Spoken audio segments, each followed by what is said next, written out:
प्रणाम सर। हाँ, प्रणाम प्रणाम।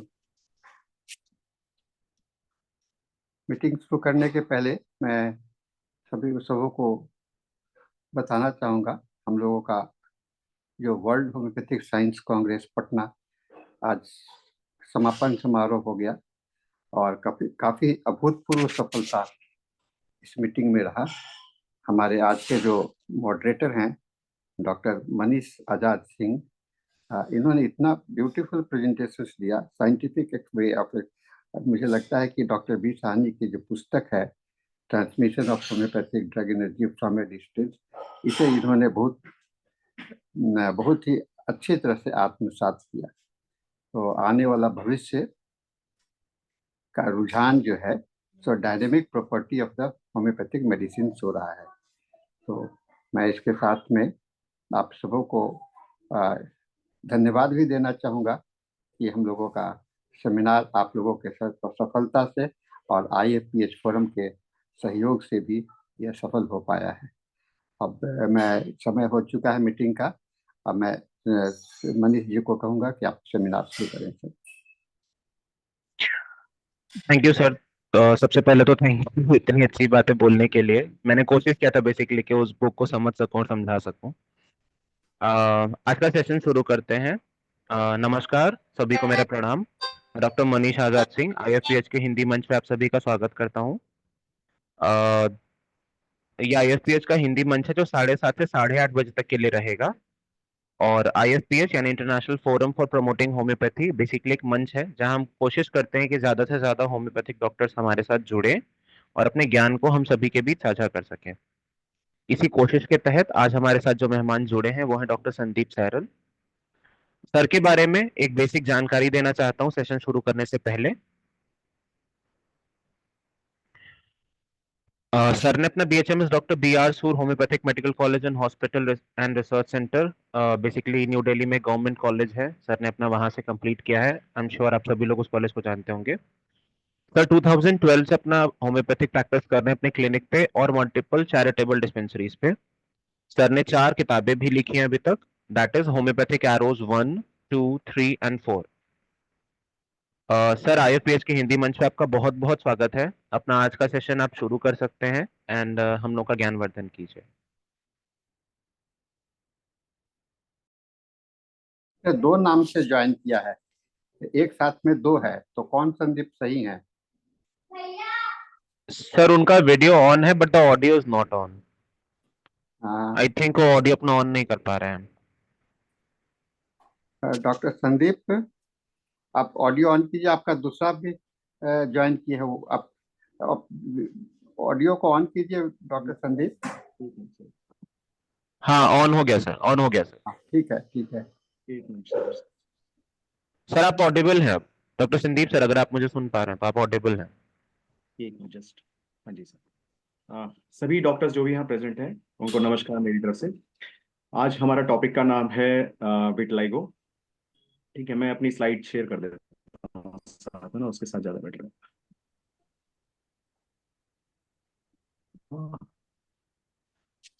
शेयर स्क्रीन करने लगा। ऐसे होगा। सर मिड में एक एरो बना होगा ग्रीन कलर का नीचे नीचे की तरफ, जिसमें शेयर स्क्रीन का ऑप्शन आ रहा होगा। हुआ है अभी नहीं? अभी नहीं हुआ ना? एक मिनट देखते हैं। संदीप जी तो कई एक बार प्रेजेंट किए हैं। हाँ, करा है ये जी। हो गया है, आ रहा है स्क्रीन में। हाँ सर आ रहा है। जस्ट एक मिनट।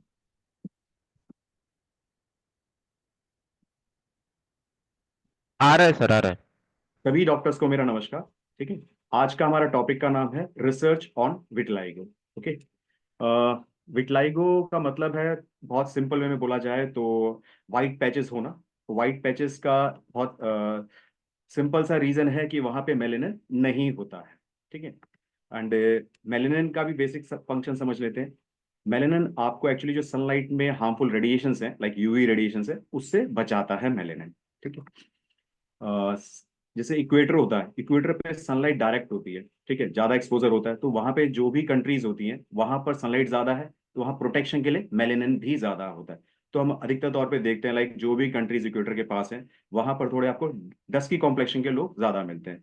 जैसे जैसे आप इक्वेटर से थोड़ा थोड़ा डिस्टेंस में जाते हैं तो सनलाइट स्लांट हो जाती है, डायरेक्ट नहीं होती, तो वहां पर आपको एज अ प्रोटेक्शन मेलेनिन कम चाहिए होता है। तो आप देखेंगे थोड़ा डस्की कॉम्प्लेक्शन इक्वेटर के पास मिलेगा, और जैसे जैसे इक्वेटर से दूर होंगे थोड़ा थोड़ा फेयर कॉम्प्लेक्शन होना शुरू हो जाता है। विटिलाइगो के बारे में इजिप्ट और वैदिक टेक्स्ट में करीब 3000 साल पहले ही मेंशन किया गया है इसके बारे में।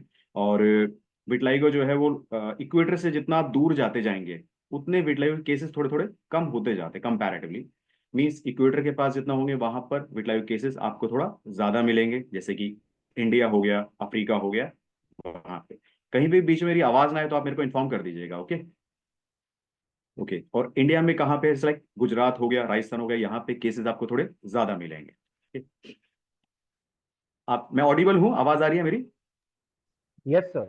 ठीक, ओके ना। एक थ्योरी के हिसाब से जो मॉडर्न ह्यूमन है उनका ओरिजिनेशन हुआ अफ्रीका में, और अफ्रीका में उनका ओरिजिनेशन हुआ और वहां से वो धीरे धीरे मूव ऑन करे लाइक पोल्स की तरफ चले गए। अब अफ्रीका तो इक्वेटर के पास है, वहां पर सनलाइट डायरेक्ट होगी तो प्रोटेक्शन के मेलेनिन ज्यादा चाहिए। जैसे ही वो इक्वेटर से थोड़ा दूर होते गए तो सनलाइट का एक्सपोजर जो था स्लांट था, ज्यादा नहीं था, तो प्रोटेक्शन की जरूरत भी नहीं थी। दैट्स वाई मेलेनिन उन्हें कम रहा। वही सेम देख लीजिए, इक्वेटर पे सनलाइट ज्यादा पड़ती है तो मेलेनिन ज्यादा है। ये बेसिक सी बात बताना चाहता था ना, ठीक है। अब मेलेनिन जो बनता है वो बनता है मेलानोसाइट से। मेलानोसाइट्स मेलेनिन फॉर्म करते हैं, ये बेसिक है। एक हार्मोन होता है जिसे हम कहते हैं मेलानोसाइट स्टिमुलेटिंग हार्मोन। इसका रोल है, ये एक्चुअली क्या करता है, जो मेलानोसाइट्स हैं उनके ऊपर ना कुछ रिसेप्टर्स होते हैं जिसे हम कहते हैं MC1R रिसेप्टर्स, मेलानोकॉटिन 1R रिसेप्टर्स हैं। ये इन रिसेप्टर्स के साथ बाइंड करता है, मेलानोसाइट को स्टिमुलेट करता है और मेलेनिन फॉर्म करता है। Excuse me sir. जी जी, बोलिए, बताइए। सर सॉरी टू इंटरप्ट, आपका स्लाइड मूव नहीं कर रहा है, क्या आप उसको मूव करा रहे हैं? कहाँ पे है इस टाइम पे, किस जगह पे है? रिसर्च ऑन विटिलिगो पे स्टक है, and it's not moving, it's on first slide only. First slide है? आप आप अगर चाहें तो अपनी स्क्रीन को एक बार रिमूव करके फिर से शेयर करके देखें, I think then it would be अभी नहीं चल वर्किंग। रहा है? नहीं, स्लाइड मूव नहीं कर रहा है, फर्स्ट वाले पे ही स्टक है। फर्स्ट वाले पे ही स्टक है, एक मिनट को चेक कर लूँ, मेरे इसमें तो आ रहा है। मैं एक बार फिर से लगा के देखता हूँ। Yes sir.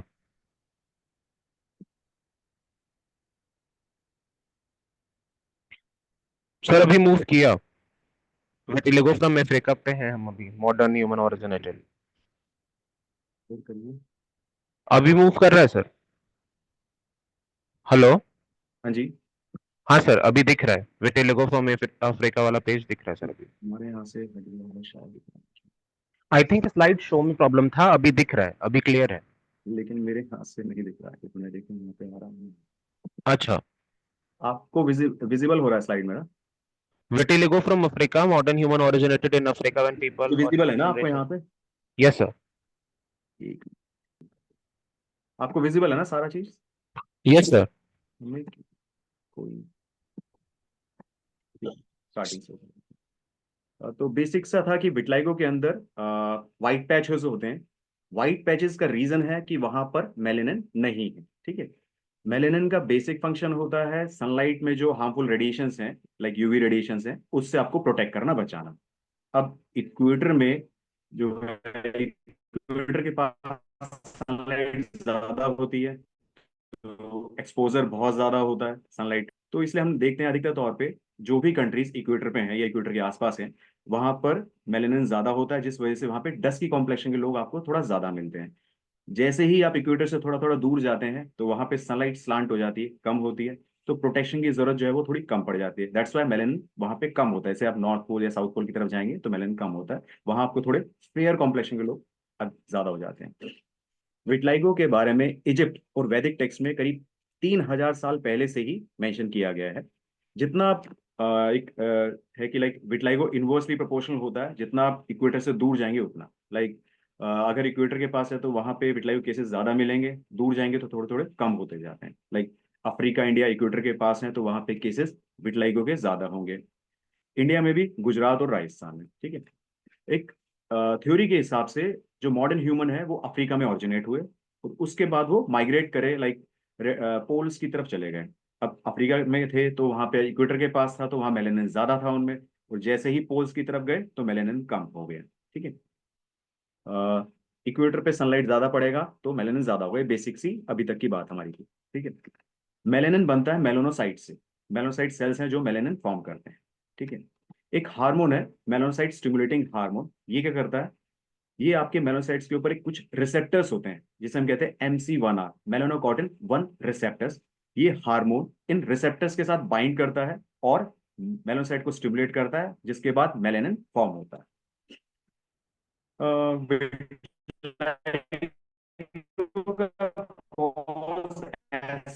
अनक्लियर है अब तक, बट इस पे रिसर्च चल रही है कि इसके जो कॉम्प्लेक्स पैथोजेनेसिस है उसको अच्छे से समझा जा सके। ठीक है, नाउ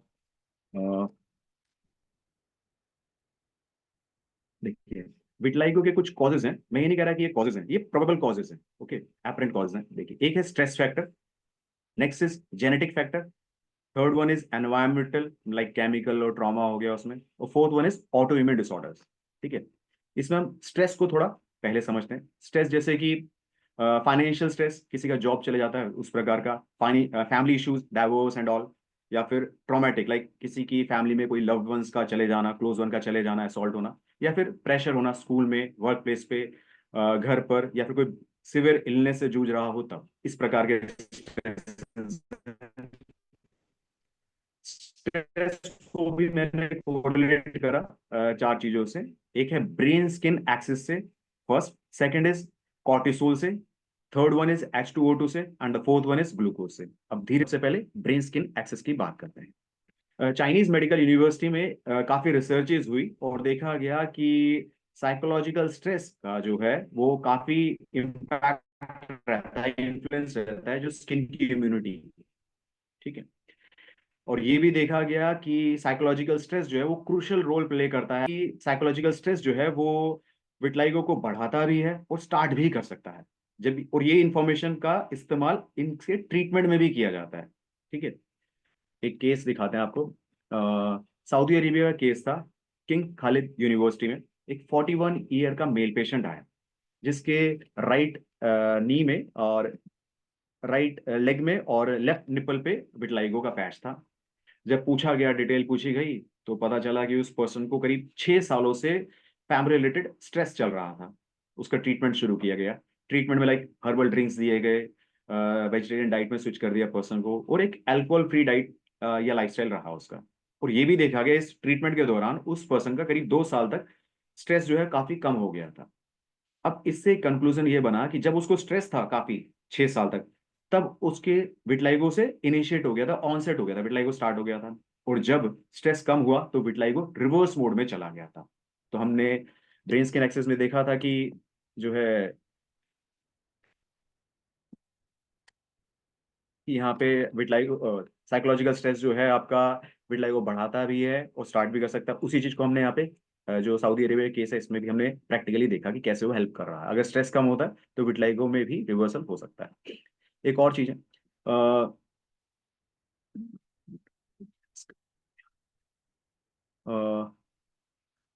स्टडी हुई 2015 में करीब 1500 पेशेंट्स थे विटलाइगो के।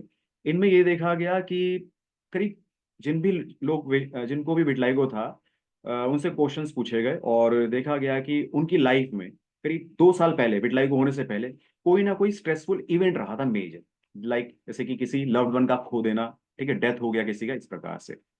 और एक कोरिलेशन और भी देखा गया कि मल्टीपल स्ट्रेस जिनकी लाइफ में रहे उनको फ्रीक्वेंटली विटलाइगो के सिम्टम्स आते हैं। डन। तो ये सारे के सारे स्ट्रेस से रिलेटेड चीजें दिख रही थी यहाँ पे हमें। अब नेक्स्ट चीज, हमने पहली बात करी स्ट्रेस से ब्रेन स्किन एक्सिस की। अब हम नेक्स्ट बात कर रहे हैं कॉर्टिसोल या ACTH की बात करेंगे। ठीक है, स्ट्रेस के दौरान क्या होता है, कॉर्टिसोल की मात्रा बढ़ जाती है, बेसिक सी चीज। ओके, अब इसको हम समझते हैं, हम सब जानते ही हैं, फिर भी थोड़ा सा शेयर कर लेते हैं, रिवाइज करा देते हैं। एक हाइपोथैलेमस पिट्यूटरी एड्रेनल एक्सेस होता है। इसमें क्या होता है, हाइपोथैलेमस आपका कॉर्टिसोल रिलीजिंग हार्मोन सिक्रीट करता है, पिट्यूटरी ग्लैंड आपका एड्रेनोकॉर्टिकोट्रोपिक हार्मोन रिलीज करता है, और एड्रेनल ग्लैंड कॉर्टिसोल रिलीज करता है। इसको ग्राफिकली समझते हैं। Hypothalamus cortisol releasing hormone secrete करता है और वो आपके पिट्यूटरी ग्लैंड को स्टिमुलेट करता है कि वो अगेन ACTH रिलीज करे। एसीटीएच अगेन आपका एड्रेनल ग्लैंड को स्टिमुलेट करता है और एड्रेनल ग्लैंड कॉर्टिसोल रिलीज करता है फाइनली। अब जब कॉर्टिसोल रिलीज हो जाता है तो कॉर्टिसोल क्या करता है, एक नेगेटिव फीडबैक मैकेनिज्म के थ्रू हाइपोथैलेमस और पिट्यूटरी ग्लैंड को एक मैसेज देता है कि अब आप जो है कॉर्टिसोल का प्रोडक्शन कम करने के लिए एसीटीएच को कम कर दीजिए। ठीक है, अब ये समझिए अगर कॉर्टिसोल बढ़ गया तो वो नेगेटिव फीडबैक मैकेनिज्म देगा जिसके कारण आपका एसीटीएच कम हो जाएगा। डन। नाउ अब हम इसको थोड़े एग्जांपल या डिसीज कंडीशन से समझते हैं। एक कंडीशन है एडिसन डिसीज। इसमें क्या होता है कि कॉर्टिसोल की कमी होती है, बेसिक सी बात, सिंपल सी वर्ड में बोला जाए तो। ठीक है, एडिसन डिसीज में कॉर्टिसोल कम है। ठीक है, तो जो मैकेनिज्म था हाइपोथैलेमस पिट्यूटरी एड्रेनल एक्सिस, वो क्या करता है, जब कॉर्टिसोल कम होता है ना तो वो एसीटीएच को बढ़ा देता है। और जब एसीटीएच बढ़ता है तो क्या होता है, देखिए फर्स्ट लाइन, ए स्टेज जब बढ़ता है तो वो मेलेनिन को बढ़ाता है और मेलेनिन आपके पिगमेंटेशन को बढ़ा देता है। तो क्या है एक्चुअली, जो एडिसन डिसीज होगी तो एडिसन डिसीज में आपका कॉर्टिसोल कम था, उसको बढ़ाने के लिए ए स्टेज बढ़ेगा, ए स्टेज बढ़ता है तो मेलेनिन बढ़ जाता है। ठीक है, एक और कंडीशन देखते हैं जो अपोजिट कंडीशन है इसकी, वो कहते हैं कुशिंग डिसीज। एक केस है 62 ईयर का एक मेल पेशेंट है जिसे कुशिंग डिसीज है। कुशिंग डिसीज में वो बेसिक बात यह है कि उसमें ना ए स्टेज ज्यादा होता है, कॉर्टिसोल ज्यादा होता है। ठीक है, इस पेशेंट, ये पर्टिकुलर पेशेंट का केस था, इसमें काफी सारी दवाइयां दी गई, फार्माकोलॉजिकल थेरेपीज की गई, बट कुछ खास रिजल्ट नहीं मिल रहा था। तो फाइनली उस पर्सन का एड्रेनल ग्लैंड को रिमूव कर दिया, कट कर दिया, एड्रेनलेक्टोमी होगी। और एड्रेनल ग्लैंड रिमूव करने के बाद देखा गया, कट करने के बाद देखा गया कि अ, काफी अच्छा केस हो गया, मतलब लाइक उसके रिमार्केबल रिजल्ट्स थे, बहुत बढ़िया था। बट फॉलोअप में पता चला, बट एक चीज डिफरेंट थी कि वहां पे ना विटलाइगो का एक फ्रेश ऑनसेट हो गया, पहले नहीं था पर्सन को, लेकिन विटलाइगो डेवलप हो गया। मींस रिमिशन फेड में, कुशिंग डिसीज के रिमिशन फेज में वहां पर विटलाइगो देखा गया। इनफैक्ट विटलाइगो के अलावा और भी चीजें देखी जाती है काफी केसेस में, लाइक ऑटोइम्यून डिसऑर्डर्स होते हैं, या तो नया बनते हैं या फिर पुराने हो तो वो बढ़ जाते हैं। इसका एग्जैक्ट मैकेनिज्म तो नहीं पता, बट जितना मैं समझ पाया वो ये है, जब एड्रेनल ग्लैंड रिमूव किया तो आपको एसीटीएच की जरूरत नहीं है, क्योंकि आपके पास एड्रेनल ग्लैंड नहीं है जो कॉर्टिसोल बनाएगा। तो ऑटोमेटिकली बॉडी क्या करती है, एसीटीएच को कम कर देती है। ठीक है, तो कुशिंग डिसीज में हमारे क्या होता है, एसीटीएच कम हो गया। सेकंड लाइन देखिए, एस्टेज जब कम होता है तो वो मेलेनिन को कम करता है, और मेलेनिन जब कम हो जाता है तो ऑटोमेटिकली पिगमेंटेशन कम होती है, जिसके कारण विटलाइगो हो गया था। ठीक है, आप ये देख रहे हैं इसमें, जब कुशिंग डिसीज थी तब तो एस्टेज ज्यादा था, लेकिन जैसे ही आपने एड्रेनल ग्लैंड रिमूव किया तो एस्टेज की जरूरत कम हो गई, एस्टेज कम हुआ तो रिमिशन फेज में विटलिगो डेवलप हो गया। तो ये रीजन था जो मेरी अंडरस्टैंडिंग है इसके हिसाब से। डन। अब ए स्टेज ऐसा क्या करता है एक्चुअली, ए स्टेज आपके जो मेलनस, एक्सक्यूज मी सर। जी, हाँ जी, सर सॉरी बार बार डिस्टर्ब करने के लिए। इट्स कोई बात नहीं बेसिकली काफी बार लोग बोल रहे हैं कि स्लाइड मूव नहीं कर रही है। आप बस एक बार के लिए अपनी स्लाइड को रिमूव करके दोबारा से अपलोड कर दीजिए। If it is moving then it's fine, if not then you are explaining very nicely और कोई प्रॉब्लम नहीं है। ठीक है, मैं देखता हूँ कितना हो सकता है इसमें। Yes sir. रिमूव करना होगा ना इसको, स्लाइड को। हाँ, बस एक बार अपनी स्लाइड्स को आप हटा दीजिए, स्क्रीन को रिमूव कर लीजिए एंड देन फिर दोबारा से स्क्रीन को शेयर कीजिए। ओके ओके, मैं आई स्लाइड थिंक स्लाइड में एंड कर देता हूँ ना, शायद स्लाइड एंड शो कर देता हूँ इसमें। स्लाइड बिल्कुल भी नहीं दिख रही है, विजिबल नहीं है, स्टक अब हो भी गई। दिख रही है। सर आप स्लाइड शो कीजिए ही मत। आई थिंक स्लाइड शो करने से प्रॉब्लम हो रही है। आप स्क्रीन कोई पे बात एक बार चेंज कीजिए, दूसरी नहीं। स्लाइड ओपन कीजिए। अभी हो दिख हाँ, रहा है, विजुअल है, ये हो रहा यस है। सर। ये ठीक है, बहुत क्लियरली दिख रहा है, आप ऐसे ही चलने दीजिए इसको, फिर स्लाइड मैं शो ऐसे मत ही, कीजिए। ओके ओके, फिर मैं ऐसे ही कर देता हूँ। हाँ, जो yes sir. Thank you sir. ACTH है, एड्रेनोकॉर्टिकोट्रोफिक हार्मोन, ये क्या करता है आपको मैं फिर थोड़ा सा बता दूं। वहीं पे हमने ए स्टेज और ए स्टेज कम होता है तो क्या होता है, ए स्टेज ज्यादा होता है तो क्या होता है, ये दोनों कंडीशंस मैंने आपको समझाई, एक एडिसन डिसीज के थ्रू, एक कुशिंग डिसीज के थ्रू। ठीक है, दोनों अलग अलग कंडीशंस थी। हम ए स्टेज की बात करें कि ए स्टेज मेलेनिन को कैसे बना रहा है, क्या फंक्शन है उसका। एसीटीएच एक्चुअली एक मेलोसाइट्स है, उसके जो रिसेप्टर्स होते हैं, जैसे हमने बताया था MC1R रिसेप्टर्स, उनके साथ बाइंड करता है, मेलोसाइट को स्टिमुलेट करता है और मेलेनिन बनाता है। डायग्रामेटिकली समझ लीजिए, एसीटीएच और मेलोसाइट स्टिमुलेटिंग हार्मोन तो पहले से ही बाइंड कर रहा था, ये दोनों के दोनों बाइंड करते हैं MC1R रिसेप्टर से। ठीक है, मेलानोकॉर्टिन रिसेप्टर से जो मेलोसाइट्स के ऊपर है, और मेलोसाइट को स्टिमुलेट करते हैं जिसके कारण मेलेनिन बनता है।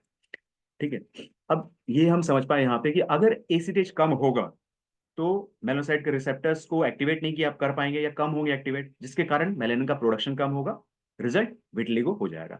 तो ए स्टेज का इंपॉर्टेंस बहुत ज्यादा है, ये हम समझ पाए। हमने पहले बात करी थी स्टार्टिंग में, आपको याद होगा मैंने बताया था कि मेलानोसाइट स्टिमुलेटिंग हार्मोन के बारे में, कि वो एक्चुअली बाइंड करता है, लेकिन यहां हम देख रहे हैं ए स्टेज भी बाइंड करता है। ऐसा क्यों है? बिकॉज दोनों के दोनों हार्मोन जो है उनका प्रिकर्सर मतलब जिससे वो बनते हैं वो सेम है। वो क्या है? प्रो ओपियो मिलानोकॉर्टिन। पहली चीज की उनका प्रिकर्सर सेम। दूसरी चीज जब वो बन एक से रहे हैं तो वो बनते भी एक जैसे, उनका स्ट्रक्चर भी सेम है, प्रिकर्सर भी सेम है, स्ट्रक्चर भी सेम है। थर्ड चीज, वो बाइंड भी उसी रिसेप्टर से कर रहे हैं, मेलानोकॉर्टिन 1 रिसेप्टर से, और मेयोसाइट को स्टिमुलेट करते हैं जिसके कारण मेलानिन बनता है। तो दोनों का रोल है यहाँ। ठीक है, ये मैं आपको समझा दिया। दोनों बाइंड करेंगे रिसेप्टर्स के साथ और मेलानिन बनाएंगे। ठीक है, ये आप समझ रहे डायग्रामेटिकली, अगेन रिपीट कर दिया। अब हम थोड़ा फैक्ट वाइज बात करते हैं। एक एल हजर यूनिवर्सिटी है इजिप्ट की, आपको स्क्रीन दिख रही है रोटेट होते हुए? Yes sir. Okay done. आवाज भी आ रही है, ऑडिबल है ना? ओके ना। Yes sir, clear. L L हजर यूनिवर्सिटी है इजिप्ट की। यहाँ पर 2017 में एक स्टडी हुई। करीब 100 पेशेंट्स थे, उसमें से 60 पेशेंट्स थे जिन्हें विटलाइगो था और 40 कंट्रोल ग्रुप में थे। अब जो 60 पेशेंट थे, 60 पेशेंट थे, उसमें से 35 एक्टिव विटलाइगो के थे और 25 स्टेबल विटलाइगो के थे। एक्टिव विटलाइगो मतलब कि उनका विटलाइगो बढ़ रहा था, या तो जो डॉट्स थे व्हाइट पैचेस थे वो तो जुड़ जुड़ के बड़े हो रहे थे, या व्हाइट पैचेस छोटे छोटे बहुत ज्यादा हो रहे थे बॉडी, मतलब स्टेबल नहीं थे। ठीक है, तो 35 तो एक्टिव विटलाइगो और 25 स्टेबल विटलाइगो। काफी पैरामीटर्स पे स्टडी करी गई, कंपेयर किया गया। हम अभी सिर्फ एक पैरामीटर की बात करते हैं जिसकी हम बात करें, वो है एसीटीएच। हमने ये देखा कि एसीटीएच एक्चुअली जो विटलाइगो पेशेंट है उसमें कम पाया जाता है in comparison to the control group. ठीक है, तो रिसर्च ये स्टडी कह रही है कि एसीटीएच कम मिलता है विटलाइगो के पेशेंट्स में। हमने पहले भी थियोरेटिकली डिस्कस करा और हमने एक स्टडी भी देख ली।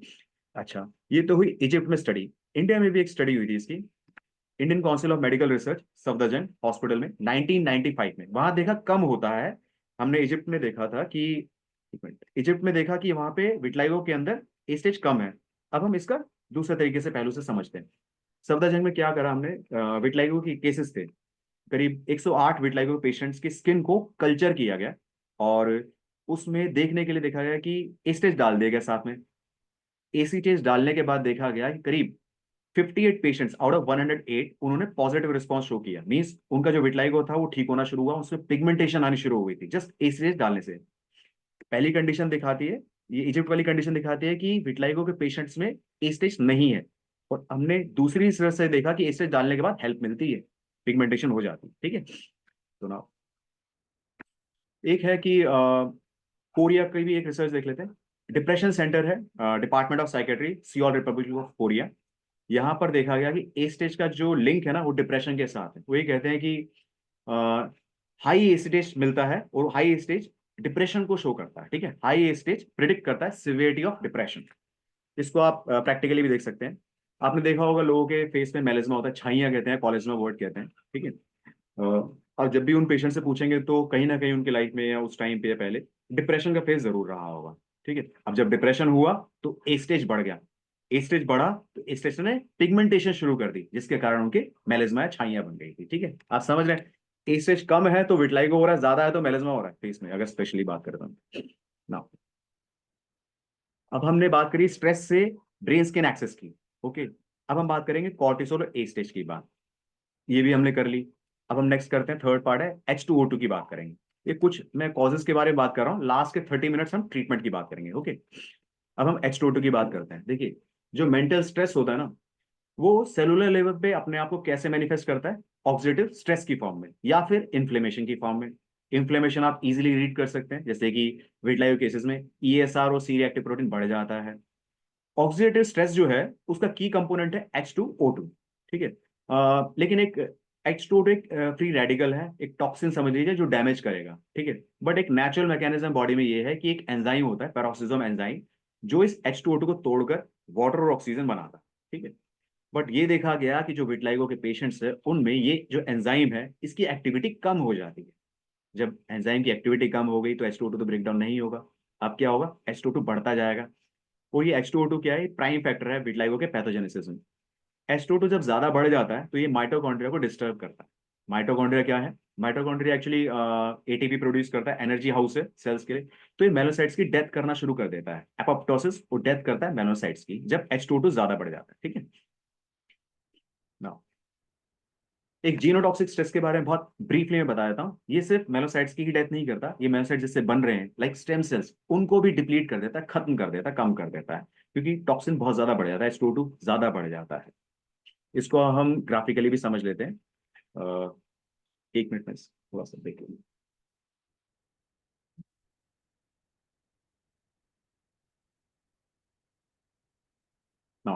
ग्राफिकली हम समझते हैं, देखिए मेंटल स्ट्रेस जो है वो सेलुलर लेवल पे फॉर्म करता है, अपने आप को रिप्रेजेंट करता है ऑक्सीडेटिव स्ट्रेस में या फिर इन्फ्लेमेशन के फॉर्म में। डन, फर्स्ट स्टेप हो गया। नेक्स्ट है, उससे H2O2 बढ़ जाता है, और H2O2 जब बढ़ता है तो वो माइटोकॉन्ड्रिया को डिस्टर्ब करता है, और जब माइटोकॉन्ड्रिया डिस्टर्ब होता है तो क्या होता है, सेल्स की डेथ होती है, खासतौर पर मेलानोसाइट्स की। देखिए फर्स्ट स्टेप क्या था हमारा, ऑक्सीडेटिव स्ट्रेस या फिर इन्फ्लेमेशन, ये हम माइजम के तौर पे समझें तो ये हमारा हो गया सोरिक माइजम। सेकंड में H2O2 एक्सेस हो रहा है तो ये हुआ साइकोटिक माइजम। थर्ड क्या है, मेलानोसाइट की डेथ होना, ये हुआ सिप्लिटिक माइजम। तो मेरे हिसाब से तीनों माइजम से तो इन्वॉल्व हैं, हम बाद में बात करेंगे कि क्या प्रीडोमिनेटिंग माइजम है और सबसे ज्यादा माइजम कौन सा इन्वॉल्व है, वो लेटर हम बात करेंगे। लेकिन मैं ये कहना चाहता हूँ इस स्टेज में कि तीनों माइजम्स तो हैं इसमें। नाउ हमने स्ट्रेस का लिंक देखा ब्रेन स्किन एक्सिस से, कॉर्टिसोल से देखा, H2O2 से देखा। अब हम बात करेंगे ग्लूकोज की। ये थोड़ा प्रैक्टिकल पार्ट है, आपको इसमें इंटरेस्ट भी आएगा, थोड़ा सा और अच्छा लगेगा। अब देखिए स्ट्रेस में क्या होता है, ग्लूकोज बढ़ जाता है, और जब ग्लूकोज बढ़ता है तो मेलेनिन के सिंथेसिस को कम कर देता है। ग्लूकोज जब बढ़ता है तो मेलेनिन के सिंथेसिस को कम करता है। इसी लॉजिक को यूज किया जाता है कॉस्मेटिक इंडस्ट्रीज में, लाइक व्हाइटनिंग क्रीम्स या मॉइस्चराइजिंग क्रीम्स में ग्लूकोज डाल देते हैं, जिससे कि मेलेनिन कम बनेगा और पर्सन थोड़े थोड़े फेयर अपने आप को देखेंगे, फेयरनेस आ जाएगी। ठीक है, glucose is use in the whitening और मॉइस्चराइजिंग या फिर कॉस्मेटिक्स में यूज किया जाता है। अब सोचिए थोड़ा बहुत यूज करें तो व्हाइट हो रही है क्रीम। अगर बॉडी में बहुत ज्यादा ग्लूकोज है, लाइक ब्लड शुगर ज्यादा बढ़ा हुआ है, जैसे कि हमारा ऑटोइम्यून डिसऑर्डर टाइप 1 डायबिटीज है, तो वहां क्या होगा, विटलाइगो के रिस्क बहुत ज्यादा बढ़ जाएंगे। आप समझ रहे हैं, नेचुरली अगर डायबिटीज टाइप 1 हो गया तो विटलाइगो रिस्क बहुत ज्यादा है, तो थोड़ा थोड़ा कॉस्मेटिक्स में यूज किया जाता है। सेकंड लॉजिक ये भी है कि विटलाइग, जब हमें पता है कि ग्लूकोज इनहिबिट करता है मेलानिन के सिंथेसिस को, इसकी अपोजिट कंडीशन क्या है, आर्टिफिशियली हम इंसुलिन दे रहे हैं, और जब हम हाई इंसुलिन का केसेस होते हैं वहां क्या होता है, हाइपर पिगमेंटेशन। ठीक है, जब ग्लूकोज होगा तो विटलाइगो हो जाएगा, और जब ग्लूकोज कम हो गया, मतलब समहाउ कम कर रहे हैं हम इंसुलिन देके, इंसुलिन बढ़ा रहे हैं, तो पिगमेंटेशन बढ़ जाएगी। ये तो इंसुलिन मान लीजिए। दूसरा पहलू पे हम देखते हैं कि कॉमनली जो मॉडर्न साइंस में डायबिटीज के लिए मेटफॉर्मिन यूज किया जाता है मेडिसिन, मेटफॉर्मिन से भी देखा गया कि ये विटलाइगो के रिस्क को कम करता है, रिपोर्ट्स में पाया गया है डन। तो हमने ग्लूकोज का दोनों तरफ से देख लिया लॉजिक, विटलाइगो के साथ कैसा है। ठीक है, हमने अब तक बात करी विटलाइगो की स्ट्रेस के साथ जेनेटिक। ठीक है, डिटेल में बात कर ली स्ट्रेस से। अब हम बात करते हैं नेक्स्ट जेनेटिक लेवल। जेनेटिक्स पे देखिए अगर पेरेंट्स को, चाहे एक पेरेंट्स को या दोनों पेरेंट्स को विटलाइगो है, तो चांसेस ऐसा नहीं है कि बहुत ज्यादा है, लाइक 0.14% ही चांस है, ज्यादा से ज्यादा 20% चांस है कि उनके बच्चों को विटलाइगो होगा। मोनोजाइगोटिक ट्विंस की बात करें, मतलब एक ही जायगोट से अगर जुड़वा बच्चे होते हैं तो जरूरी नहीं है कि दोनों को विटलाइगो हो जाए, दोनों को होने के सिर्फ 23% चांसेस है। कहने का मतलब ये जेनेटिक फैक्टर है बट इतना स्ट्रांग नहीं ये फैक्टर। नेक्स्ट इज, हमने स्ट्रेस से, विटलाइगो से स्ट्रेस का लिंक देख लिया, जेनेटिक फैक्टर का देख लिया। अब हम एनवायरमेंटल फैक्टर के बारे में बात करें, इसमें केमिकल और ट्रॉमा। थोड़ा एग्जाम्पल देते हैं। देखिए एनवायरमेंटल फैक्टर में क्या है, लाइक ट्रॉमा, ट्रॉमा मतलब चोट वोट लगना। एक केस था, लाइक पर्सन था जिससे वो मैकेनिक थे, तो उन्होंने कहा कि चोट लगती थी ना जब भी कहीं पे भी, लाइक एंकल्स पे, फिंगर्स पे, नकल्स पे, नीज पे, कहीं पे भी चोट लगती थी तो उन्हें वहां पे विटलाइगो के पैच दिख जाते थे। ये एपरेंट कॉज है। ठीक है, इसी प्रकार से एक फीमेल चाइल्ड भी थी, लड़की थी, यंग एज थी, शायद टीनेजर थी। उसका भी यूं था कि जब वो जैसे जीन्स या कुछ टाइट पहना था उसने लेग्स पे, तो वो जब भी रब करती थी, मतलब टाइट टाइट थी, जब भी उतारना, ड्रेस ड्रेस करना, जीन्स को ऊपर नीचे करना, तो वहां पे रगड़ पड़ती थी लेग्स पे, तो उसकी वजह से भी उसका विटलाइगो बढ़ रहा है। ठीक है, एक प्रेशर कॉज भी बन जाता है एनवायरमेंटल फैक्टर, लाइक मतलब जो लोग बेल्ट पहनते हैं, बेल्ट वाली जगह पे ज्यादा आपको दिखेगा, पेटीकोट जहां बांधा है वहां पे, या फिर स्ट्रैप वाली जगह पे विटलाइगो मिल जाता है। केमिकल का भी फैक्टर है, लाइक कोई लोग केमिकल इंडस्ट्री में काम कर रहे हैं, उनके हाथ वाथ में आप देखिएगा विटलाइगो के केसेस हो जाते हैं। या फिर कोई आपने देखा होगा कि रबड़ चप्पल पहनते हैं रबड़ वाला, तो वहां पे भी पैच बन जाता है विटलाइगो का। ठीक है, एक और केस मैं बताता हूँ एलपीजी सिलेंडर का, इसको हम डिटेल में बाद में भी बात करेंगे, अभी थोड़ा सा बात कर लेते हैं कि एलपीजी, एक पेशेंट था, उन्होंने कहा कि वो ना सप्लाई करते हैं एलपीजी सिलेंडर की। ठीक है, उन्होंने कन्फेस किया कि शेयर किया उन्होंने पर्सन कि वो जो है सिलेंडर में से 2 kg स्टील करते हैं, चुराते हैं गैस को, जो एलपीजी सिलेंडर घर में दिया जाता है। तो जिस वजह से उनके हाथों में विटलाइगो हो गया। आप ये समझिए यहां तक कि बस वो जो केमिकल था या गैस थी उसके कारण उसको, पर्सन को विटलाइगो हो गया। इसको हम डिटेल में थोड़ा और आगे समझेंगे अभी। ठीक है, ये हो गया एनवायरमेंटल फैक्टर हमारा। हमने विटलाइगो को स्ट्रेस से लिंक किया, जेनेटिक फैक्टर से लिंक किया, एनवायरमेंटल फैक्टर से लिंक किया। नाउ अब हम बात करें ऑटोइम्यून डिसऑर्डर्स। ठीक है, देखिए एल हजर यूनिवर्सिटी इजिप्ट की 2017 में, इसमें अगेन वही स्टडी थी, उसको हम थोड़ा और पढ़ रहे हैं। 100 पार्टिसिपेंट्स थे, जिसमें से 60 पेशेंट्स थे और 40 कंट्रोल ग्रुप में थे। जो 60 पेशेंट्स थे विटलाइगो के, वो 35 थे जिन्हें एक्टिव विटलाइगो था, मतलब उनका विटलाइगो रुका हुआ नहीं था, बढ़ रहा था, और 25 थे जो स्टेबल विटलाइगो के थे, मतलब स्थिर थे। इसमें हम जो फैक्टर अब देखना चाह रहे हैं वो ये है T3 T4। हमने देखा T3 T4 जो थायराइड हार्मोन्स है, ये डिक्रीज कम पाए जाते हैं, मतलब लो, इनकी वैल्यू कम होती है विटलाइगो के पेशेंट्स में in comparison to the control group. ठीक है। अह, तो in vitiligo there is a decrease in T3 T4, जिसको हम हाइपोथायरॉइडिज्म कहते हैं, और सबसे कॉमन कॉज है हाइपोथायरॉइडिज्म का हशीमोटो disease. Actually T3 T4 stimulate करते हैं समहाउ मेलानिन प्रोडक्शन। ने कुछ जो इंटरनेशनल पेशेंट्स थे उनसे बात करी, जिन विटलिगो था जिन्हें, तो उन्होंने मुझे ये बताया कि उनको विटलाइगो है, बट उनके पेरेंट्स को विटलाइगो नहीं था, उनको थायराइड डिसऑर्डर था, या प्रॉपरली जिसको मेडिकल टर्म पता था उन्होंने बोला कि उन्हें हैशिमोटो डिसीज थी पेरेंट्स को, या फिर ये बोला पेशेंट से कि उनको विटलाइगो है लेकिन उनके बच्चों को थायराइड डिसऑर्डर हो गया है। या फिर कभी कभी ऐसा भी देखा गया, जिस पर्सन को विटलाइगो है उन पेशेंट्स को थायराइड डिसऑर्डर भी साथ साथ है। कईयों को पर्निशियस अनीमिया भी था, और ठीक है, कईयों को टाइप 1 डायबिटीज भी था, बट लेकिन सबसे ज्यादा कॉमन जो मैंने देखा वो देखा था कि थायराइड, वो भी खासतौर पर हाइपोथायराइडिज्म ज्यादा पाया गया विटलाइगो के साथ। इसका जो रीजन बताया गया वो ये था, देखिए, विटलाइगो एक ऑटोइम्यून डिसऑर्डर है। ऑटोइम्यून डिसऑर्डर में मतलब क्या होता है कि आपकी ही इम्यूनिटी आपके के खिलाफ काम कर रही है, खास तौर पे स्किन सेल्स पे काम कर रही है, मेलानिन पे डिस्ट्रॉय कर रही है उसको। तो वहीं पर स्किन सेल पर कहा जाता है कि थायरोग्लोबुलिन और थायरोपेरोक्सिडेज एंटीजेंस भी होते हैं। अब बॉडी ने क्या करा, उसी के खिलाफ काम करना शुरू करा, एंटीजेंस के खिलाफ। तो नॉर्मली बॉडी में एंटीबॉडीज बन गई, किसके खिलाफ, थायराइड ग्लोबुलिन और थायराइड पेरोक्सिडेज के खिलाफ। अभी एंटीबॉडीज, हमारा स्ट्रक्चर ऑटो इम्यून डिसऑर्डर में क्या है कि बैलेंस ठीक से नहीं है, तो जो भी बन रहा है ज्यादा ही बन रहा है। अभी जो इम्यूनिटी बनी वो ज्यादा बन गई, तो इसने क्या करा, जो एंटीबॉडी बनी थी थायराइड के खिलाफ, इसे थायराइड ग्लैंड को डिस्ट्रॉय करना शुरू कर दिया, जिसके कारण अब क्या होता है, थायराइड हार्मोन कम रिलीज होगा, डेफिशिएंसी हो जाएगी थायराइड हार्मोन की, जिसके कारण ऑटोइम्यून थायराइड डिसऑर्डर हो जाता है। ये इसका छोटा सा मैकेनिज्म इन्होंने समझाने की कोशिश करी। ठीक है। थियोरेटिकली भी देखिए, जो मैंने आपको बताया था कि लिंक थायराइड का और विटलिगो के ये है कि जिन लोगों को हशीमोटो थायराइड डिसीज है, हाइपोथायराइडिज्म है, 34% लोगों को विटलाइगो हो जाता है, और जिन लोगों को विटलाइगो है उनको 2.5 टाइम्स ज्यादा चांसेस होते हैं ऑटोइम्यून थायराइड डिसऑर्डर होने के। और ये बाय डायरेक्शनल है, कोई भी चीज पहले हो सकती है, कईयों को थायराइड पहले हो जाता है फिर विटलाइगो होता है, या किसी को विटलाइगो तो थायराइड होता है, फिर जनरेशन में भी हो सकता है आगे पीछे। और किसी ऐसा भी होता है कभी कभार एक ही पर्सन को दोनों चीजें साथ साथ शुरू भी हो सकती है। ठीक है। अह, देखिए, जितने भी मैंने कॉजेज बताए, प्रोबेबल कॉजेज थे, सब पर तर्क वितर्क हो सकता है, कोई एग्री भी कर सकता है, सहमत भी हो सकता है बात से, कोई असहमत भी हो सकता है, डिबेट भी हो सकती है, बट विटलाइगो एक ऑटोइम्यून डिसऑर्डर, इस पे काफी लोगों की सहमति है, साइंटिस्ट की भी सहमति है कि एक ऑटोइम्यून डिसऑर्डर तो ये है। Done। अब हम बात करते हैं ट्रीटमेंट की। ठीक है। अब तक हमने कॉज की बात करी, हम ट्रीटमेंट को डिटेल में बात करेंगे जितना भी टाइम हमारा। ठीक है।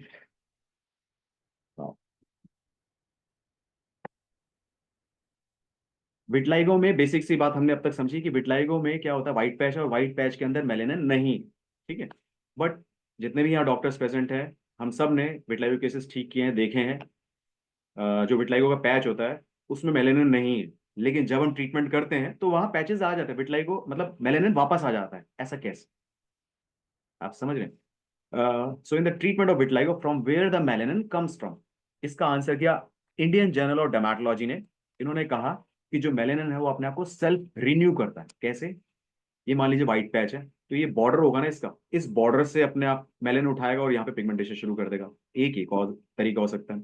दूसरा, मान लीजिए पैच है, ठीक है, इस पैच में अंदर एक स्पॉट है मेलेनिन का, तो ये वहां से भी मेलेनिन को लेके उसको रीजनरेट करके पूरा पिगमेंटेशन कर सकता है। थर्ड जो इंपॉर्टेंट है वो है हेयर फॉलिकल्स, वहां से भी मेलेनिन पिक कर लेते हैं। ओके। तो तीन सबसे प्रॉबल आपके पास सोर्सेज हैं मेलेनिन लेने के लिए ड्यूरिंग ट्रीटमेंट। अब ट्रीटमेंट में, विटलाइगो ट्रीटमेंट में मुश्किल केसेस कौन से होते हैं नॉर्मली, इसका आंसर है जब हेयर फॉलिकल एब्सेंट हो, या फिर जो विटलाइगो पैच है वहां पर हेयर जो है वो व्हाइट हो गए हैं। ठीक है। इसको लॉजिकली समझते हैं क्यों। Actually hair follicle inactive form में मेलानोसाइट्स को, उनके उनके पास इनएक्टिव फॉर्म में मेलानोसाइट्स होते हैं हेयर फॉलिकल में, जो विटलाइगो में रीपिगमेंट करने में मदद करते हैं। अब सोचिए, जब हेयर फॉलिकल ही नहीं है किसी जगह पे, जैसे कि पामर रीजन है या सोल्स है या म्यूकोसल रीजन है, तो वहां पर डिफिकल्ट होता है ठीक करने के लिए। एक केस भी है म्यूकोसल रीजन का, लास्ट में शेयर करूंगा आपसे, ठीक है, थोड़ा सा। अब मेलानोसाइट जिससे बनते हैं उसे हम कहते हैं melanocyte stem cells. Okay, now check में इसमें कुछ आंसर लिखा है इसमें।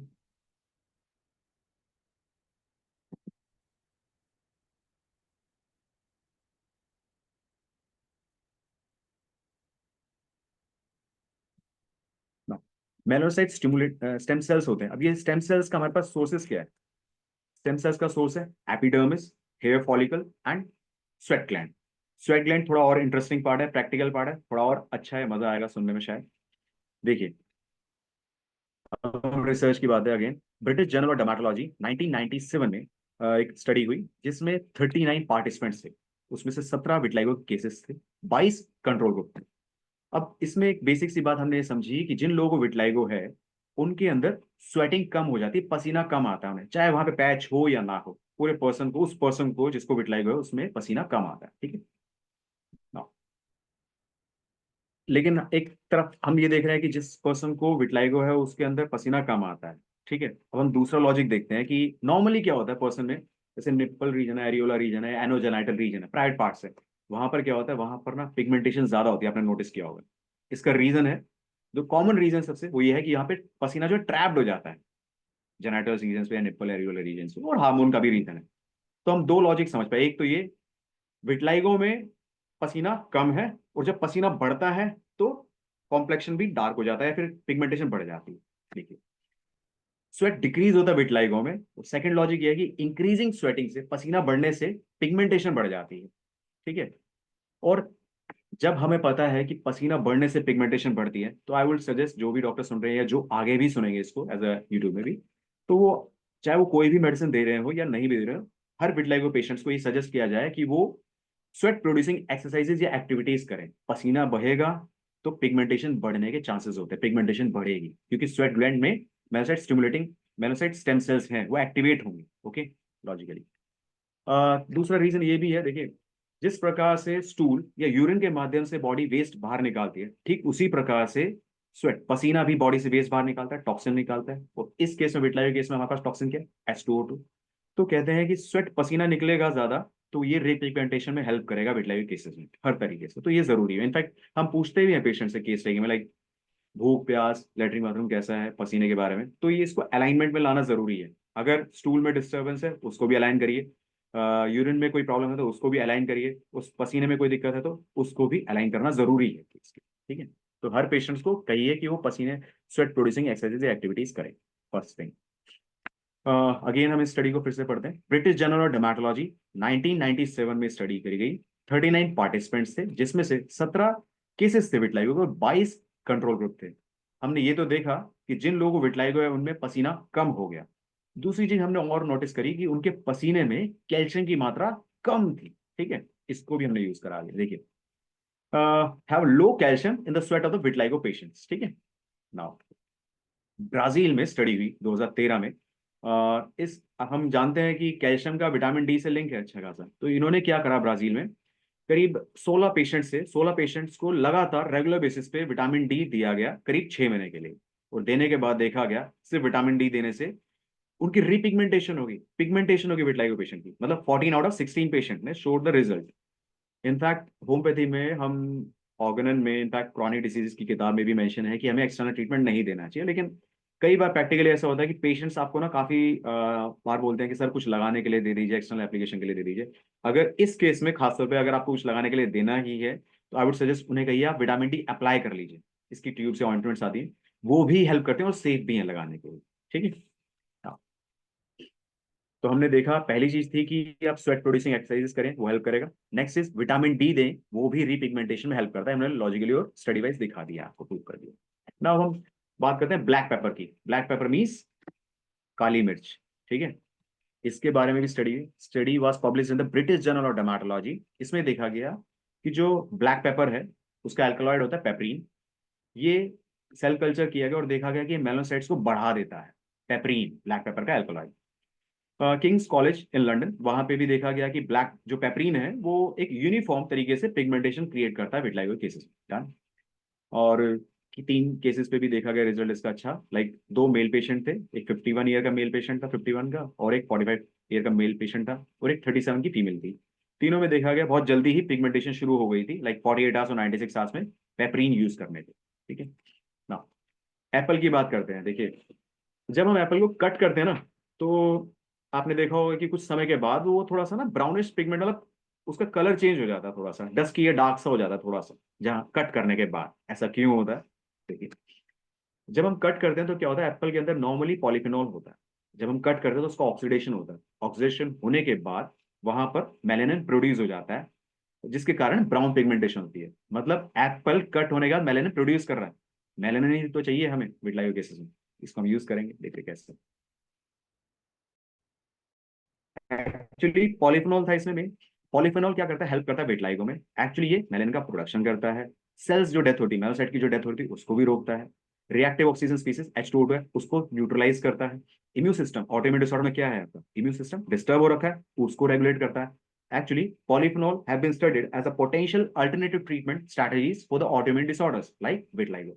तो पॉलीफिनॉल का काफी अच्छा रोल है। मैंने सिर्फ एप्पल से आपको समझाया, लेकिन पॉलीफिनॉल और भी बहुत सारी चीजों में मिलता है, जैसे कि blackberries, blueberries, black T, dark chocolates. आपने देखा होगा हनी भी लिखा है इसमें, हनी और ऑलिवर। हनी का आपने एक एग्जांपल देखा होता, किंग खालिद यूनिवर्सिटी, जो मैंने स्टार्टिंग में आपको दिखाया था। King Khalid university Saudi Arabia में हनी से केस ठीक किया था विटलाइगो का उन्होंने। ठीक है। अब हम टाइप्स की बात करते हैं विटलाइगो की। देखिए, सेगमेंटल टाइप है बेसिकली, एक है नॉन सेगमेंटल। सेगमेंटल मतलब जब विटलाइगो आपका यूनिडायरेक्शनल, सिर्फ एक ही दिशा में विटलाइगो है। ठीक है। और नॉन सेगमेंटल जब दोनों दिशाओं में विटलाइगो हो रहा है। अब जब एक साइड में होता है तो इसको कहते हैं हम एपरेंटली, शायद कॉज एक्सटर्नल हो, शायद, प्रोबेबली। और जब दोनों साइड में है तो कहते हैं कि कॉज जो है वो इंटरनल हो सकता है। ठीक है। और मिक्स मतलब जब दोनों चीजें ही पेशेंट के अंदर हो। इस पर भी एक रिसर्च है, Kawasaki university of Japan.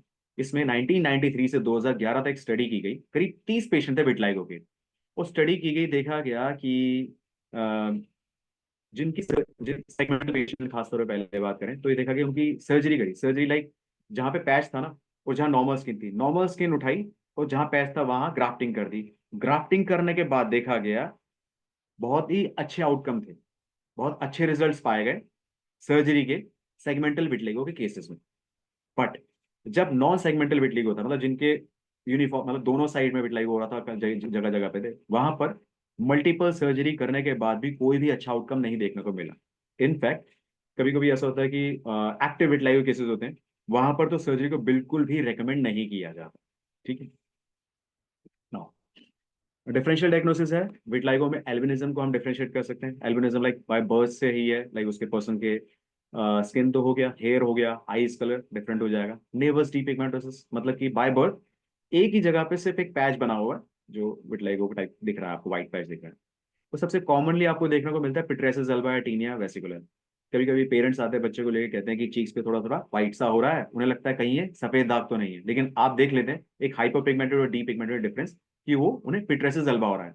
Actually ये फंगल इन्फेक्शन है, पिट्रेसिस अल्बा और टीनिया वेसिकुलर। ये सेल्फ लिमिटिंग भी होता है, लाइक 6 महीने से 2 साल के अंदर अंदर अपने आप भी ठीक चले जाता है। ठीक है। तो ये डिफरेंशियल डायग्नोसिस है। इसके अलावा एक और भी है, लेप्रोसी है। लेप्रोसी में क्या होता है कि व्हाइट पैचेस तो होंगे, बट वहां पर जो पैच होगा ना, उस पैच में डी सेंसिटिविटी खत्म हो जाती है, नर्व्स को भी इम्पैक्ट करता है लेप्रोसी, और वो बैक्टीरियल इन्फेक्शन भी है। ठीक है।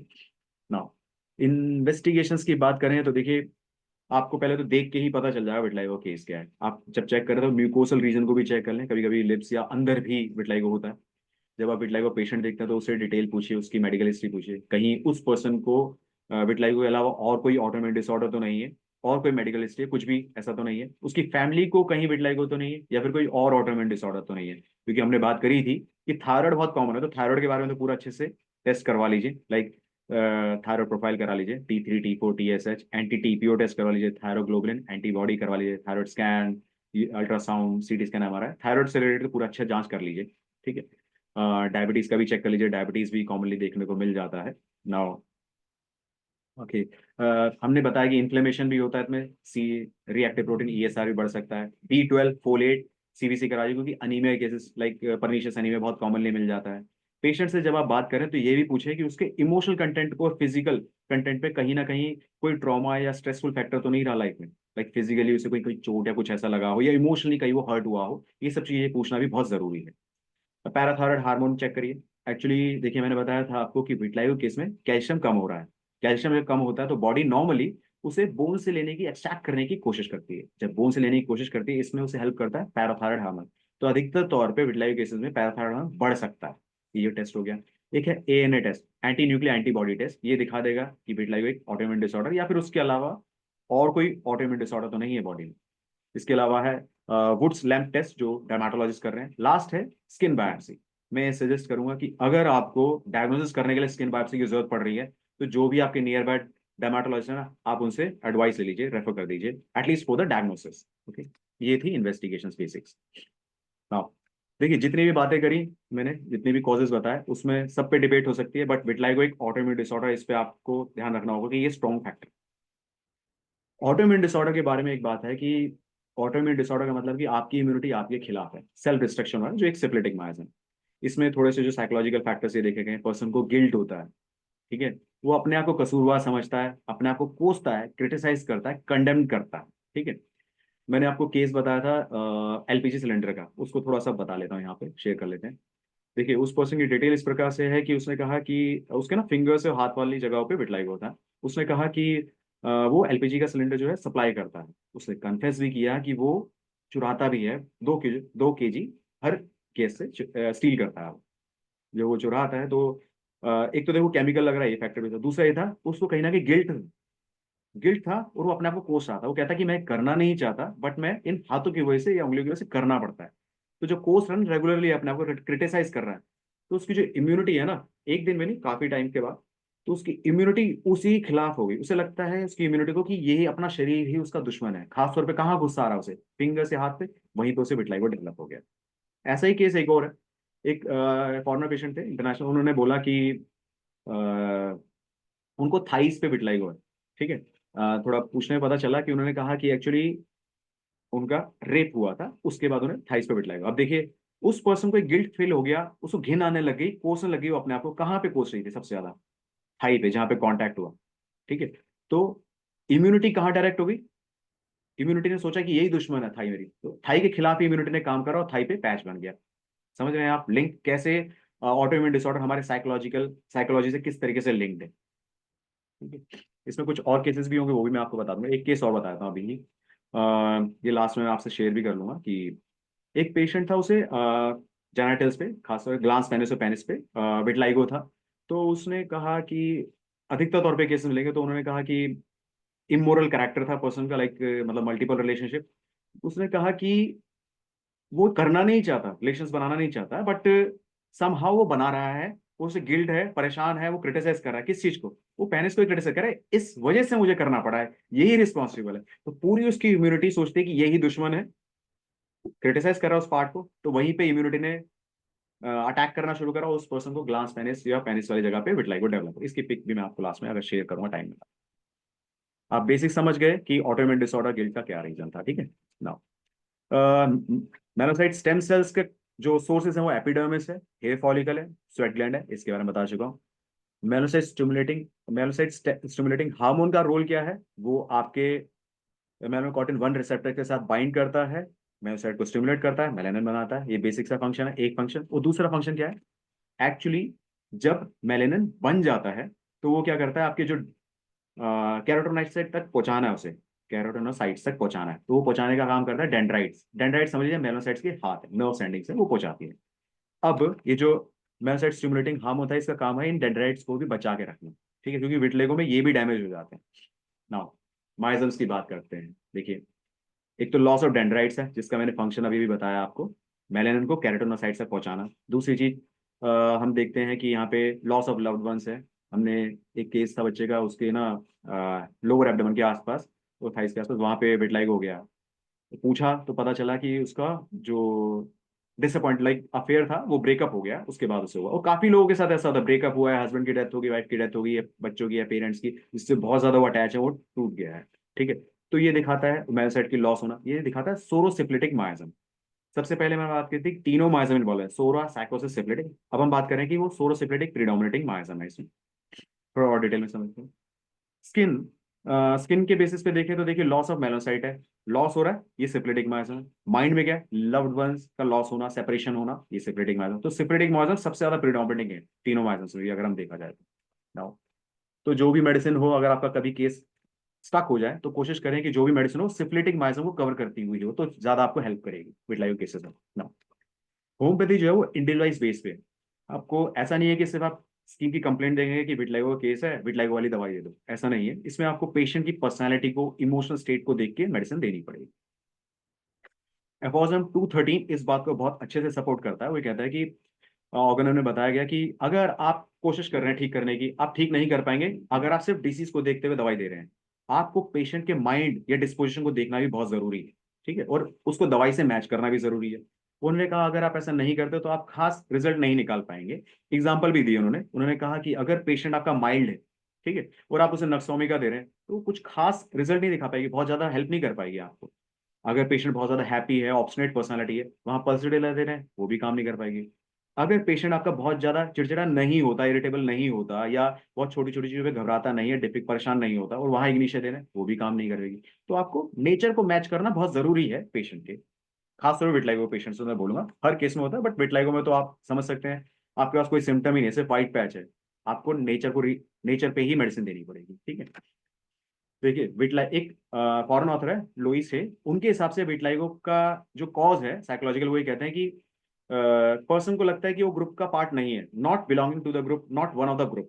अब सोचिए एक पर्सन ग्रुप का पार्ट नहीं है, तो वो कहीं ना कहीं अपने आप को क्रिटिसाइज करता है, कंडेम करता है कि मैं इस पार्ट क्यों नहीं, कोसता है कि मुझ में ही कहीं ना कहीं कुछ ना कुछ कमी रह गई होगी, ठीक है। तो अपने आप को कोस रहा है पर्सन, वो जब कोसता है तो उसकी इम्यूनिटी जो है अपने ही खिलाफ हो जाती है, ऑटोइम्यून डिसऑर्डर होता है, जिसके कारण उसे विटलाइगो हो जाता है। तो ये लॉजिक थोड़ा सा इसका।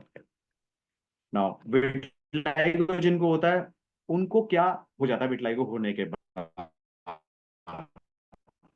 ठीक है। जिनको विटलाइगो होता है तो आपको कॉमनली देखने को मिलेगा उनके अंदर एम्बेरसमेंट आएगी, ठीक है, शर्म आती है, शेम हो रही है, ठीक है, जिसके कारण वो स्ट्रेस हो जाएगा, एंजाइटी हो जाएगी। एक चीज और देखी हमने स्टडी में कि जिन लोगों को विटलाइगो है उनके अंदर मेलाटोनिन जो हार्मोन होता है वो कम होता है, वो मेलाटोनिन स्लीप के लिए हेल्प करता है।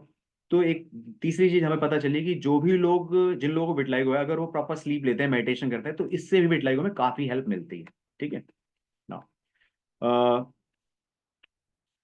हम कुछ कॉजेज सोच सकते हैं, जो प्रोबेबल कॉजेज जो मैंने अपने केसेस से समरी से देखा वो ये था। एम्बेरसमेंट है अगर कारण, तो होता है कईयों को विटलाइगो, शेम के कारण हो जाता है, ठीक है। इसमें जैसे इग्निशिया मेडिसिन है, इग्निशिया मेडिसिन से मैंने एक बहुत बढ़िया केस देखा था।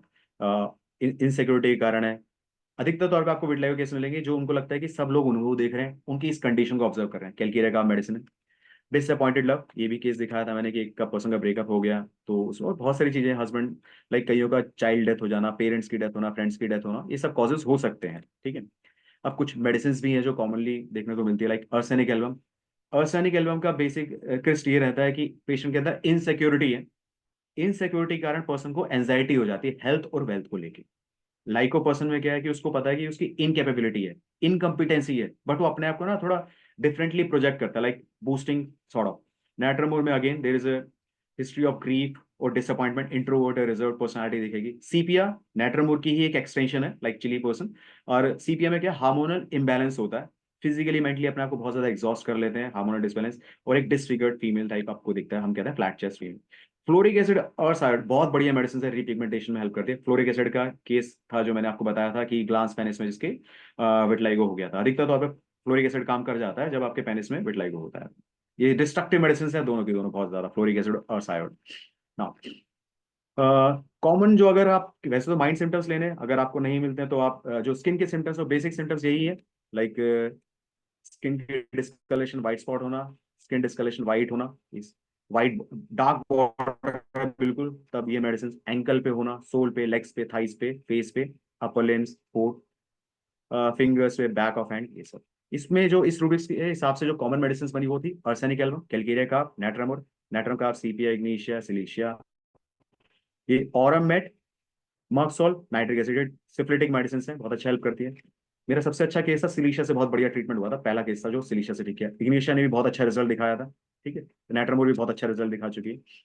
देखिए हमने सेगमेंटल की बात करी थी, नॉन सेगमेंटल की बात करी, और मिक्स, मिक्स में मतलब दोनों चीजें। अब हम बात करते हैं यूनिवर्सल की। देखिए आपके पास कोई केस आता है जिसमें 70-80% पेशेंट को विटलाइगो है, 70 to 80% विटलाइगो है, तो आप ऐसे केसेस को ठीक करने की कोशिश ना करें। इस केसेस में क्या होता है कि जो थोड़ा बहुत पिगमेंटेशन रह गया ना, उसको भी रिमूव करने की कोशिश की जाती है। उसको रिमूव कैसे किया जाता है? उसके लिए एक केमिकल होता है, इसमें कहते हैं मोनोबेंजाइल ईथर ऑफ हाइड्रोक्विनोन। ये फर्स्ट केमिकल है जो डी पिगमेंटेशन के लिए यूज किया जाता है। अब मेरा एक थॉट प्रोसेस है, उसमें हम कहते हैं कि जैसे होम्योपैथी में बताया गया कि जो सब्सटेंस सिम्टम्स प्रोड्यूस करता है वो ठीक भी कर सकता है अगर हम उसे पोटेंटाइज फॉर्म में दें। तो मेरे थॉट में एक आंसर आया कि क्यों ना हम इसे एमपीएच को पोटेंटाइज करें, और उसके ट्रायल्स सीसीआरएच या गवर्नमेंट हॉस्पिटल्स जो होम्योपैथी के वहां पे, और इसके रिजल्ट्स को पब्लिश किया जाए। ठीक है। नाउ सब पूछते हैं कि विटलाइगो में क्या प्रिकॉशंस होनी चाहिए। देखिए, मैं एक लॉजिकली एक ही आंसर कह सकता हूँ इसमें कि विटलाइगो इसलिए है, वाइट पैच है, क्योंकि वहाँ मेलेनिन नहीं है। ठीक है। और मेलेनिन का काम है सनलाइट से प्रोटेक्ट करना, बचाना जो उसकी हार्मफुल रेडिएशन है वहां पे। आपके पास जब मेलेनिन नहीं है तो एक ही एडवाइस होगी जो अवॉइड करनी है आपको, वो ये कि सन एक्सपोजर, सन अवॉइड सन एक्सपोजर, जब बहुत ज्यादा सन एक्सपोजर अवॉइड करें क्योंकि सनबर्न हो सकता है। इनफैक्ट एक पेशेंट ने और भी कन्फेस किया था, वो भी इंटरनेशनल पेशेंट था, उसने कहा कि उसको सनबर्न के हुआ और सनबर्न के बाद विटलाइगो हो गया। तो सनबर्न अवॉइड करना है जिन लोगों को विटलाइगो हो। ठीक है। ये एक आपको एडवाइस देना हर पेशेंट्स को। जो केसेस थे मेरे, अगर आप चाहते हो तो मैं बता देता हूँ, टाइम कम है, बस दिखा देता हूँ आपको। एक इस पर्सन का जो आईलिड है, आईलिड पे विटलाइगो का पैच था, फिर ये मेडिसिन देने के बाद ठीक हो गया। ये देखिएगा स्पॉट था, स्पॉट जो है साइड से टच होना शुरू हो गया। हमने कहा था ना कि जो व्हाइट पैच होता है, व्हाइट पैच के जो बीच से अगर कोई स्पॉट है तो वहां से भी मेलेनिन पिक कर सकता है पर्सन। ये लेग्स पे था, देखिए ऊपर नॉर्थ वेस्ट जगह पे, यहाँ से वो श्रिंक होना शुरू हो गया, एरिया नॉर्मल होना शुरू हो गया, लास्ट में देखिए बीच में भी पिगमेंटेशन आ गई।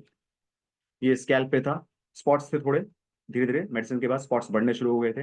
ये सबसे बेस्ट केस था, इनफैक्ट फर्स्ट केस ही था मेरा शायद ही, जिसमें विटलाइगो था नेप ऑफ नेक में, और इसमें मैंने पेशेंट को सिलीशिया मेडिसिन दिया था, बहुत अच्छा रिजल्ट था इसका। इनफैक्ट ऐसा ही एक केस था जिसमें मैंने पेशेंट को इग्निशिया से भी ठीक किया। तो ऐसा नहीं है कि मेडिसिन स्पेसिफिक है। ठीक है। ये लिप्स पे था, थोड़ा बहुत इसकी पिगमेंटेशन शुरू हुई थी पेशेंट की। ये ग्लास पैनिस का केस था। ठीक है। ये टेक अवे पॉइंट्स बता देता हूँ मैं आपको लास्ट में। देखिए, हम कहते हैं कि स्ट्रेस कारण है, हफ्ते हफ्ते हमने स्ट्रेस की बहुत बात करी, लेकिन स्ट्रेस तो दुनिया में सबको ही है, तो सबको तो विटलाइगो नहीं हो रहा। तो इसका मतलब कहीं ना कहीं कुछ प्री डिस्पोजिशन है, पहले से कोई ना कोई ऐसी चीज है जिसके कारण पर्सन को विटलाइगो हो रहा है। वो जेनेटिक फैक्टर हो सकता है, automatic। हम कहते हैं ना कि लाइक अमरूद का पेड़ उग रहा है क्योंकि वहां पे फर्टाइल सॉइल थी, लाइट पड़ी थी। फर्टाइल सॉइल लाइट तो हर जगह पड़ रही है, हर जगह तो अमरूद का पेड़ नहीं उग रहा। वहां इसलिए उगा क्योंकि वहां पे बीज था, सीड था। तो कुछ ना कुछ फैक्टर है प्री डिस्पोजिंग जिसके कारण हो रहा है। ये स्ट्रेस होना, ये तो एक प्री डिस्पोज मतलब एक फैक्टर है, मतलब एपरेंट कॉज है, प्रोबेबल कॉज है। और हमें पता है कि स्ट्रेस एक कॉज है, तो आप मेडिटेशन और स्लीप करें, उससे हेल्प मिल जाएगा आपको, डेफिनेटली हेल्प मिलेगा। ट्रॉमा, चोट लगने से विटलाइगो होता है, तो कोशिश करें कि चोट ना लगे, अपना अवॉइड करें। स्वेटिंग का मैंने बता दिया, पसीने से हेल्प मिलेगी, जितना आप पसीना बहाएंगे उतना हेल्प मिलेगा। विटामिन डी का हमने शो कर दिया। किसी को डायबिटीज है, डायबिटीज कंट्रोल करें, थायराइड कंट्रोल करें, तो ये सब चीजें आपको हेल्प करेंगी। I think I have done with my presentation today. Anyways, धन्यवाद, शुक्रिया, थैंक यू। संदीप जी, आपको बहुत दिन के बाद मैं सुन रहा हूँ, और आप रिसर्च ओरिएंटेड, और जो अपने साइंटिफिक जो कितने अच्छे रिव्यू ऑफ लिटरेचर किया कई एक जर्नल के, और सभी से आपने। एक सवाल है, शायद हाउ टू डिफरेंशिएट, आप चैट बॉक्स में पढ़ लीजिएगा लास्ट वाला चैट बॉक्स अभी How जो to आया है। The question is ki differentiate how to differentiate between whole body vitiligo and albinism besides birth, besides and birth से pityriasis albor vitiligo में कैसे differentiate करेंगे? एक्चुअली ना एल्बिनिज्म तो आपके सब चीजों में ही दिखेगा, आपको पूरी बॉडी में ही हो जाएगा। लाइक आपका हेयर्स बाय बर्थ ही आपको दिखेगा, हेयर्स में, स्किन पे, और इनफैक्ट आईज में भी आपको विटलाइगो पूरी बॉडी में ही होगा। वहां पे कोई ऐसा पार्ट नहीं होगा बॉडी का कि जहाँ पे आपकी नॉर्मल स्किन हो एल्बिनिज्म में। और आपके का पिट्रेसिस अल्वा, पिट्रेसिस अल्वा बहुत कॉमनली मिलेगा। इसमें हम बात बस ऐसे ही करते हैं कि हाइपर पिगमेंटेशन और डी पिगमेंटेशन। विटलाइगो में तो आपको दिखेगा कि कोई मेलेनिन ही नहीं है वहां पे, तो आपकी कोई कलरेशन ही नहीं होगी उस पैच में। और पिट्रेसिस अल्वा आपने मोस्टली देखेगा चीक्स पे मिलेगा, बच्चों के ही याद है। तो उसमें आपको ऐसा नहीं है कि बिल्कुल ही मेलेनिन नहीं है, आपको दिखेगा थोड़ा सा कलर डल हो गया है पेलर साइड में। और विटलाइगो में बिल्कुल ही कलर नहीं। ये डिफरेंस है एल्बिनिज्म और पिट्रेसिस अल्वा और विटलिगो में। तो यही Sir, I have a question. YouTube या Instagram कुछ है आपका जिसपे मैं मतलब देख सकता हूँ आपको ज्यादा से ज्यादा? हाँ सर, एक है, रॉयल होम्योपैथी नाम से है सर मेरा। क्या Instagram या YouTube? यूट्यूब में है, और अगर आप सिर्फ यूट्यूब में डॉक्टर सराल लिखेंगे तो उससे भी इजीली मिल जाएगा। Royal Homeopathy. जी। Okay. And I'm also eager to ask because मैं जनरली बाकी लोगों से ऐसा पूछता नहीं हूँ, but now I really want to know because मुझे बहुत अच्छा लगा ये session. Arrow 1, Arrow 2, Arrow 3, Arrow 4 is what मतलब ये टॉपिक किस चीज के बारे में है? The ये books you have actually written. ये एक्चुअली मटेरिया मेडिका है। ये एक्चुअली जैसे मुझे जो चाहिए था मटेरिया मेडिका में, जब जितनी मैंने पढ़ाई मतलब जितने केसेस देखे हैं 12 साल में, तो जो जो चीजें मुझे रिक्वायरमेंट, केस को ठीक डॉक्टर वो चीजें। संदीप, चूंकि हम लोग का 8:30 हो गया है, आप मनीष आजाद से, मनीष जी आप, मैं Yes, sir. संदीप जी का मोबाइल नंबर शेयर कर दूंगा, आप इनसे बात कर लीजिएगा किताब के विषय में। ओके, तो Yes, sir. जी, तो आज का सेशन बहुत अच्छा रहा है, समाप्त हुआ है। मैं भी थोड़ा सा रिलैक्स फील कर रहा था, इसलिए बहुत अच्छा से मैंने इसमें पार्टिसिपेट किया हूँ, देखा हूँ। पिछले Yes, तो sir. 3 दिन का लगातार का मेहनत था, तो वह सफल हो गया है। तो इसके साथ में हम लोग आज का सेशन को समाप्त करेंगे। संदीप जी, आप फिर एक कोई ऐसा टॉपिक लेकर के आइए, मैं आपसे बात कर लूंगा, समय आपसे ले लेंगे और इसको प्रेजेंट कीजिए, और इंग्लिश सेशन में भी आप इसको प्रेजेंट कर सकते हैं, ठीक है ना। So thank you doctor Sandeep, and thank you doctor Manish, and with this the session is closed, and now the session is handed over to Dr. Dhanesh for his English session. You can start now, sir, Dr. Dhanesh.